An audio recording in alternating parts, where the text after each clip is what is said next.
Hello friends, आज मैं आपके सामने एक नई वीडियो के साथ हम करेंगे यहाँ पे कंप्यूटराइज्ड बेस्ड टेस्टिंग यानी कि CBT, कंप्यूटर बेस्ड टेस्टिंग जो होती है हमारी हायर एजुकेशन में।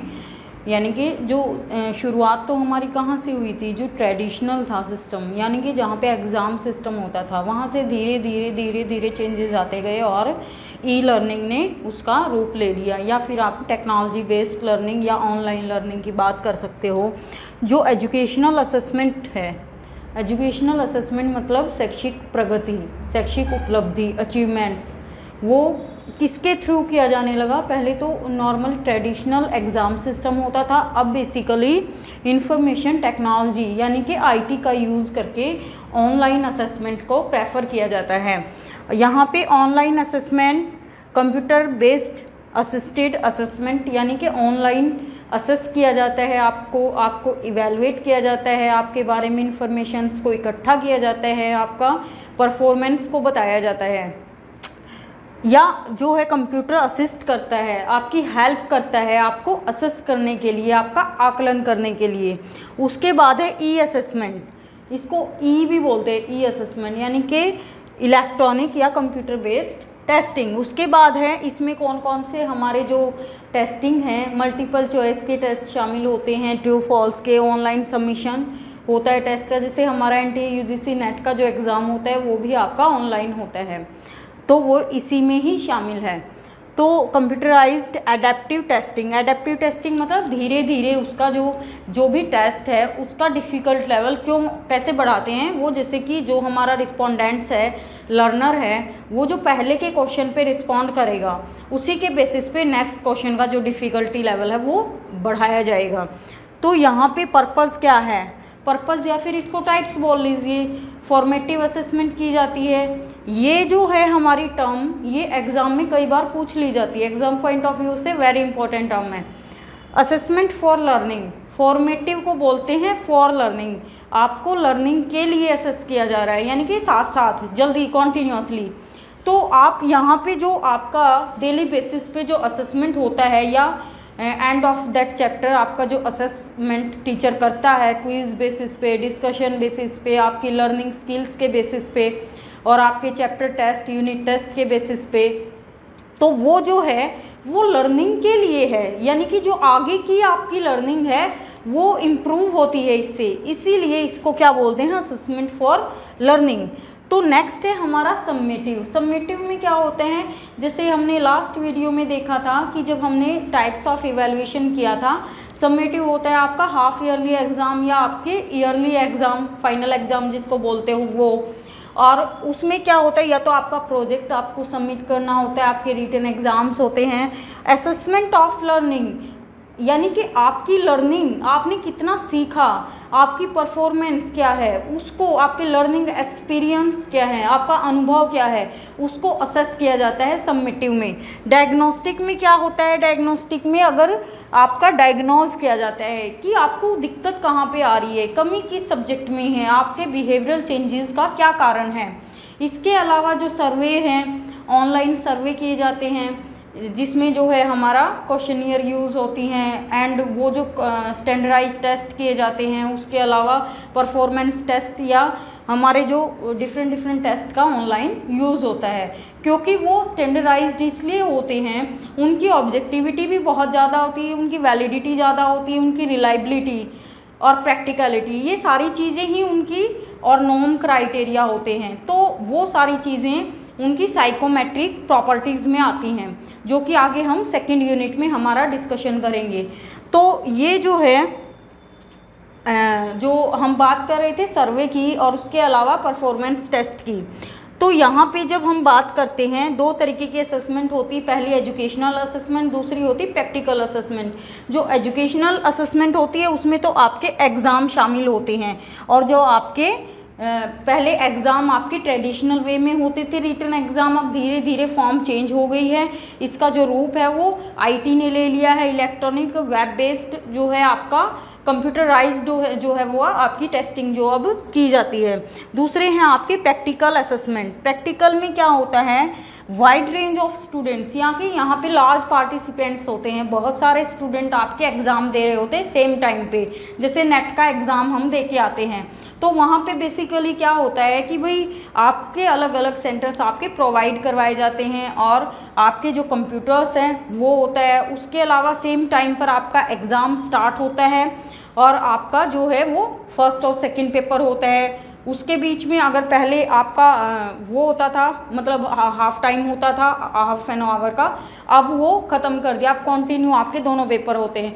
तो जैसा कि और उसका फिर अपने आप स्टार्ट हो जाता है आपकी स्क्रीनिंग के बाद, और आप जैसे जैसे आपका उसमें जो इंस्ट्रक्शंस लिखी होती हैं कि भाई आपने ये मार्क करना है, कहाँ पे ऑटोमेटिकली डिस्प्ले होगा, फिर आपका सेम टाइम पर पेपर जो है वो सबका सबमिट अपने आप हो जाता है। जो वहाँ पे आपके रिस्पॉन्सेज हैं, जो भी आप रिस्पॉन्ड वहाँ पे देते हो, जो आप अल्टरनेट पे टिक मार्क करते हो, तो वो स्कैन हो जाते हैं ऑटोमेटिकली आपके ऑनलाइन स्क्रीन पर, मार्क हो जाते हैं, ई मार्किंग जिसको बोलते हैं। तो वहाँ पे एक आपका एक ऑब्वियस सा क्वेश्चन यहाँ पे अराइज ये होता है कि जो सिक्योरिटी की बात करते हैं हम, यानी कि आपकी एकेडमिक डिसऑनेस्टी यहाँ पे होने की जो प्रोबेबिलिटी है वो बहुत ज़्यादा होती है, यानी कि चीटिंग की। अगर आप हैक कर लो तो आपकी पूरी का पूरा जो इंस्टीट्यूट है, वहाँ का जो एग्ज़ाम सिस्टम है वो पूरा का पूरा आपके कंट्रोल में आ जाता है। तो ये जो है एक इसकी लिमिटेशंस रहती है। इसके बाद है जो ऑन स्क्रीन टेस्टिंग के लिए हम किसका यूज़ करते हैं, वर्ड प्रोसेसर का।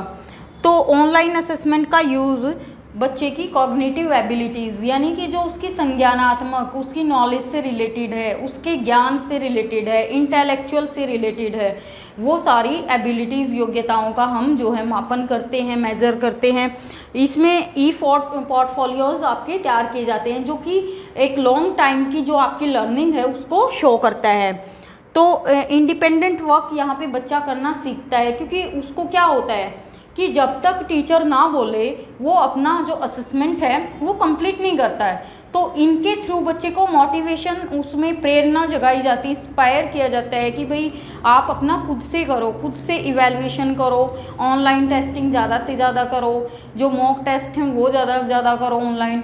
तो वो जो है वो मोटिवेशन जो उसका है वो बढ़ जाता है, तो इंडिपेंडेंट होना बच्चा सीख जाता है। दूसरा, ग्रुप वर्क में यहाँ पे करने की उसमें हैबिट जो है वो डेवलप होती है, यानी कि जो कोलैबोरेशन है, लर्निंग मॉडल, वो जो कोलैबोरेशन सहयोग है, यानी ऑल एक्सपर्ट्स का, स्टूडेंट्स का, वो सारा एक सहयोग पर आधारित मॉडल जो है वो होता है।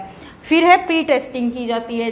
इसमें आपकी प्री टेस्टिंग भी होती है कि चैप्टर आपका कंप्लीट होने से पहले एक तरीके से पीके टेस्टिंग, आपकी प्रीवियस नॉलेज को टेस्ट किया जाता है कि आपको कितना आता है, आपका बेस क्या है।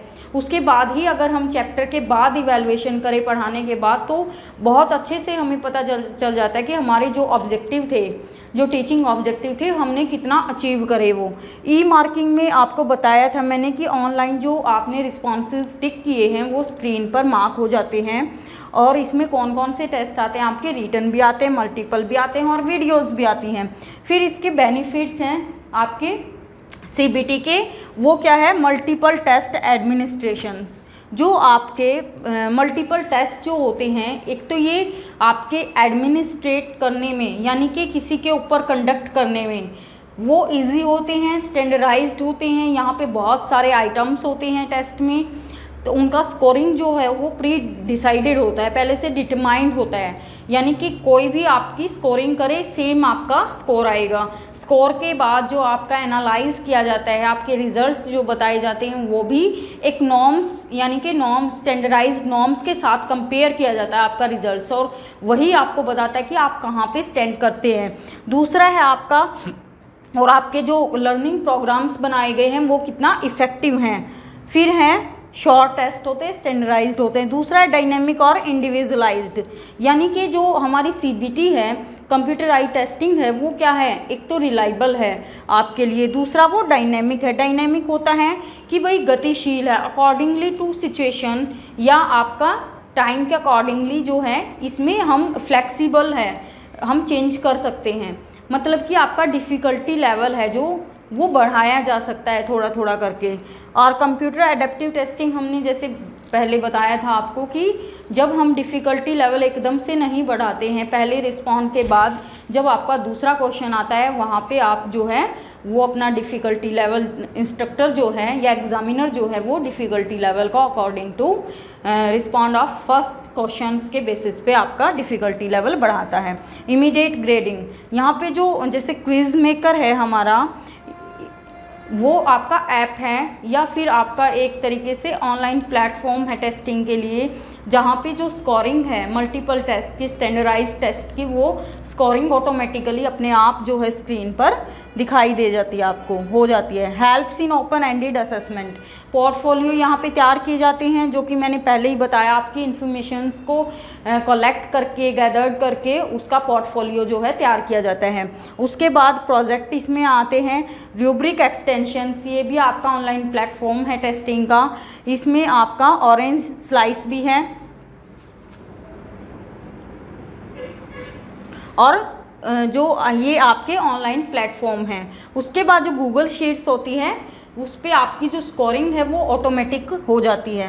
फीडबैक आप ऑनलाइन साथ साथ दे सकते हो बच्चों को, और यहाँ पे इंस्ट्रक्टर को भी इजी होता है, उसको भी पता चलता है कि कहाँ पे कमी आ रही है, वो भी अपने अंदर इम्प्रूव कर सकता है अपनी टीचिंग मेथड्स में और अपना वे ऑफ टीचिंग में, वे ऑफ एक्सप्रेशंस में।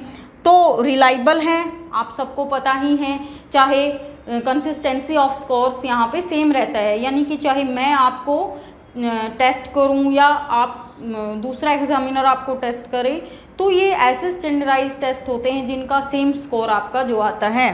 उसके बाद है वर्टिकल और हॉरिजेंटल असेसमेंट। यहाँ पे वर्टिकल जो असेसमेंट की बात करते हैं वो होता है डिफ़िकल्टी लेवल एकदम से नहीं बढ़ता है, धीरे धीरे बढ़ता है according to first step to second. तो इनको हम क्राइटेरियन टेस्ट बोलते हैं। क्राइटेरियन कौन से होते हैं, जैसे अभी जो प्रेजेंट सिचुएशन में जो टेस्ट है, जो भी क्राइटेरिया चल रहा है उसके साथ कंपेयर किया जाता है, तो वो वाले टेस्ट। दूसरा है हॉरिजॉन्टल टेस्ट, ये होते हैं नॉर्म क्राइटेरिया, जो भी यहाँ पे स्टूडेंट का स्कोर आएगा टेस्ट में, जितने मार्क्स आएंगे उनको एक नॉर्म्स के साथ, यानी कि जैसे 100 बच्चे हैं क्लास में और टेस्ट आपने कंडक्ट कर दिया, उसके बाद क्या हुआ कि भाई आपने उस एक बच्चे के स्कोर को बाकी 60 के साथ, 80 के साथ आपने कंपेयर किया। और ऐसे ही जो स्टैंडर्डाइज टेस्ट होते हैं उनका तो जो नॉर्म्स क्राइटेरिया होता है वो बहुत ही मतलब कई हज़ार का होता है, तो उनके साथ आपका कंपेयर करके उनका परसेंटाइल निकाला जाता है कि आप अगर आपका 80 परसेंटाइल है तो 80% बच्चे आपसे नीचे हैं। तो उसके बाद है वैल्यू एडिड ग्रोथ मेजर्स, जो आपके ये ऑनलाइन टेस्टिंग होती है, कंप्यूटराइज्ड टेस्टिंग होती है, इसके जो भी आपके ऑनलाइन डेटा को एनालाइज करने के लिए, आपका स्कोर बताने के लिए जो ऑनलाइन स्टैटिस्टिकल पैकेज होता है सॉफ्टवेयर्स का, वो क्या होता है कि वो स्टैंडर्डाइज्ड हैं, वो ऑटोमेटिकली ही आपका क्या कर देते हैं, आपका डेटा को एनालाइज कर देते हैं, जैसे SPSS हो गया हमारा। उसके बाद है डिसेबल लर्नर की हेल्प करता है, तो बहुत सारे हमारे ऐसे ऐप हैं जैसे स्क्रीन रिकॉर्डर है, या फिर हम बोलते हैं कि कंटेंट व्यू टू एक्सपर्ट्स और एक्सपर्ट टू कंटेंट, यानी कि कई बार क्या होता है कि हम बच्चे जो भी आपके लर्निंग डिसेबल ऑडियो विजुअल हैं उसके अकॉर्डिंगली डिफरेंट ऐप्स हैं जो ऑनलाइन टेस्टिंग में आपकी हेल्प करते हैं, क्योंकि आपको सुनने में, चलने में, देखने में कई बार डिफ़िकल्टी होती है। तो इसके साथ साथ कुछ कमियां भी हैं, हालांकि बहुत ही एफिशिएंट है ये ऑनलाइन टेस्टिंग जो है, लेकिन वही है कि भाई थोड़ा बहुत कमी तो हर चीज़ में होती है।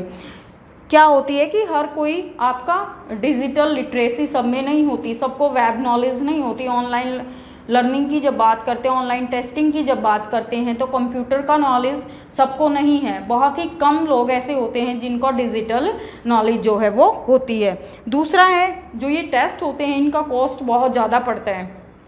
और फीडबैक की भी अगर बात करें तो हम सिर्फ एकदम से, जैसे हमारे एग्ज़ाम में होता है और हमारा जो टीचर है, इंस्ट्रक्टर है, वो हमें फीडबैक दे देता है, लेकिन यहाँ पे क्या होता है, यहाँ पे आपको अदर जो आपके सॉफ्टवेयर हैं, ऑनलाइन जो आपके प्लेटफॉर्म हैं, उनमें जाके आपको चेकआउट करना पड़ता है कि आप कहाँ पे स्टैंड करते हो।